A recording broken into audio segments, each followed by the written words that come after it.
A wedding looks effortless when it goes well. The room is beautiful, the music hits exactly at the right moment, the food arrives on time, and everyone just assumes that's how it happens. It just doesn't happen. Today we're going behind the scenes. We'll be talking to people who built it, coordinated, and executed. This is Spirit Insider. Ready, safe? Action. To understand how Simon's wedding came together, you need to meet the team that made it happen. And to understand the team, you need to start at the very beginning. Let's start. Yeah, let's go. Okay. Taking back to the very first beginning, how did this wedding come about? And what is this mood in the early conversations? So the beginning of this event is where Mr. Shabib, my technical director, he reached out to me saying that, hey, there's a wedding that's coming up and there's a discussion going on. So we would require your expertise as well. We were called in to attend a meeting in the beginning of February where we discussed what would be our potential scope, how we would be able to bring this this project into life, and then we had worked on separate mood boards, giving each of the functions its own theme concept, and then towards the end of the month there was a major situation in the region, and after that we had almost a month of no discussions, no contact, because we were unsure what was going to happen. And then once it all settled down a little bit, then we were called back to a second meeting where it was more subtle, and we were like, you know what, we'll just go for it. And the client was like, we will hope that things are going to be fine and let's just do it. So Calvin, your role had a slightly different flavor compared to other two. So walk me through your role and what you were responsible for. So basically I was roped in at the start. After the meeting, Shabib and Shehzad went for with Sema and her mom, and I think it was Faizan as well. Shaggy gave me a very written up brief of what they're looking for the Mehendi reception and the nikah. So I had to make a mood board. At the end, it was more mood boards and creative aspect from the start. Walk me through your role. What did you actually own on this wedding? For this specific project, I was called in to consult and plan this wedding for a very close friend of ours whom we know since the beginning of our company, a family that's very close to us as well, somebody who has supported us right from when we started. Making sure that Shabib and Shehzad had a backup to fall back on. So at any given point of time, if Shehzad had an emergency or had to move away for anything else, he could count on me that I knew everything that he knew. Same thing with Shaggy. Shaggy knew that I knew everything that he knew, and I knew every supplier that he knew. So anything he called or he made a request for, I'm already aware and I'm already able to take the weight of both of them at one point in time. There are a lot of guests that's coming from a different country like UK, and a lot of people are coming from India and Middle East. So I was the one who was the POC, point of contact, and the person who was handling the guests coming from outside. So the moment they land in Qatar, it's under my vision where I take care of them until they leave back. That was my role pretty much, the entire wedding, and also to take care of assisting my technical director in terms of venue decor, and also to make sure that everything that was been promised to the bride and the family, we've been able to deliver. So all over, I was handling everything. I was the point of contact for every single need of bride, groom, the families. I was the one. So you got Shehzad managing the couple and the family from two different countries, and Shabib building the event across 3 different venues, and Calvin making sure that everything looks and feels exactly the way the family imagined. Now, how do you make sure that it happens in 4 weeks? Let's go back to 23rd of May. That's where it starts.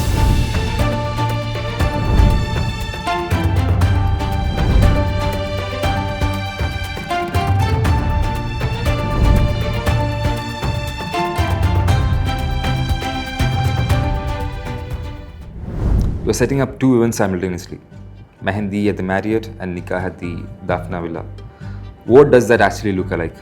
So the first event that we had was the Mehendi or the Henna, which happens before the main wedding. It's a very intimate, close, family-based event. So our theme was to make it more bright, make it more fun and less formal. So you can see that in our decor.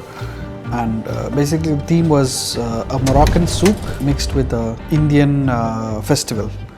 So we called it, or the name that was termed was the Souk Mela experience. We also helped out with planning the entertainment for this night, having traditional dolwalas for the entries, a professional dance troupe to help along with the entries and also entertain the guests, choreography for the different performances from the family side.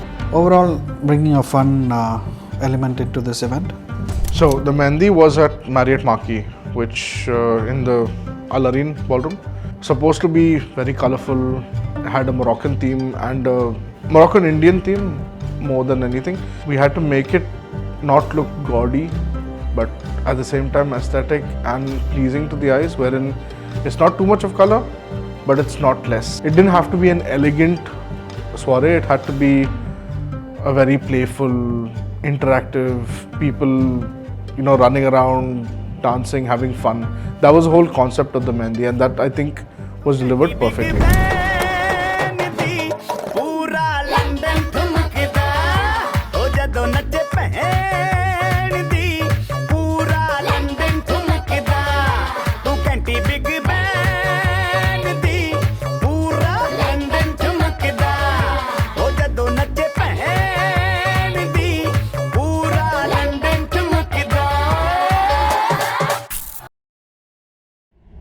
Shehzad, you were the main point of contact for the couple throughout everything.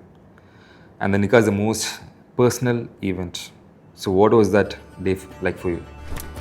So Nikah was on an evening, so it's pretty blazing hot outside and it was an outdoor event. There was tent, and to make sure that these guests, after a tiring Mehendi day, the next day they're making sure that all of them wakes up, and also on time they need to arrive, because we had a timing that we have kept as well. The bride's family comes 1 hour before the groom's family, because when the groom's family comes, it's a entry of itself.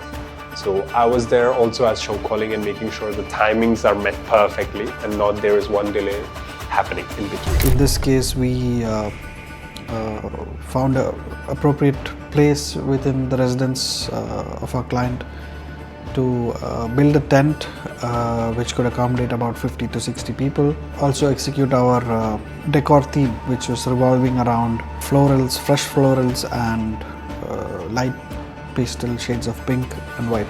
And since it was a very limited space that we had to work with, this is one of the bigger challenges for us, to have all of these decor elements in the room, as well as be able to fit all the guests. This was a little bit more simpler, elegant.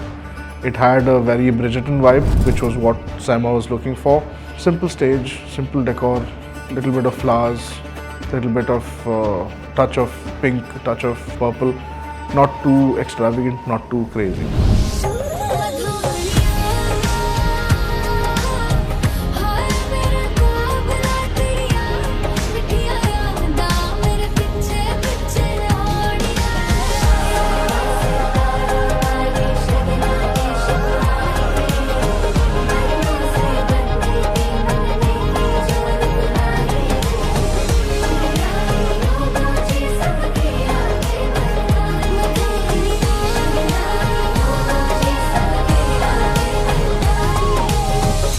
So for the third event, which is the wedding reception, which is a few days after the Nikah, we went with the theme Reflections of Elegance. And the venue was the very beautiful Fairmont Doha ballroom, which by itself looks amazing. So we didn't have to do much to change the venue up, but rather we came up with a plan to add minimal elements to obviously make it look better and highlight what's already there in the venue. Decor was based around different geometric shapes, mirror elements and also crystals. So we were able to come up with a very minimal setup, but highlighting what's already the beautiful elements that are there in the ballroom. We had a band that came in, Major Fifth, which was also amazing. I think a lot of people had a lot of fun with the band in. We had DJ Neville on the deck, which was also fun. Then Shabib had to step in again as the DJ of the night. Shabib, me, but that was fun. So it was more of letting the family enjoy more than anything else. By now, everyone knows everyone. So all that comfort is there. Even I'm part of the family. Like I am the person that they know that if anything is there, they come up to me. So it was easier more. Towards the end, it was more like them coming and they meeting me because I'll be there to receive them and make sure that they are inside the venue at that time. And while that happened, it's a lot like, it's fun to see all of them because they all started to enjoy. I mean, they all started to dance, and when towards the end, when the DJ night happened, it was more like everyone pulls each other to have that final dance, have a great time, and also make sure that we are involved. Like me, my directors, we all were there, part of that. Like all my 3 directors also were there, and also we were part of the family. That was at the end of the day, and at the end, when they all were leaving, it was so sweet that everyone was thanking us. Our whole team was there for each of these functions, and I think for us as a company, this is a very personal event. Even though it was commercial, it was technical, we had a lot of deliverables to finish for the end user. But for each one of us, and I'm not just saying this because it was just a job, it didn't feel like just a job. We each had to pull through everything and made sure personally we liked it before the customer actually liked it. So I think all of us worked with heart on this project more than anything else. Most memorable part, I would say that we were hired as a company to execute this event as a wedding project, but we ended up being part of the family at the end of the event. So that's a big achievement I feel like we all have done. 4 months of planning, around 20 meetings, countless number of tea and snacks had throughout. End of the day, it came down to those 3 events and some smaller events that every person that came there left with a smiling face. Family's happy, we are happy, everything is smooth, everything goes to the plan. There's great entertainment, great food, so much smiles and laughter going around. That is, end of the day, what I believe we were able to do that, execute that in the best way possible for a very close friend of ours, and that's why we do this.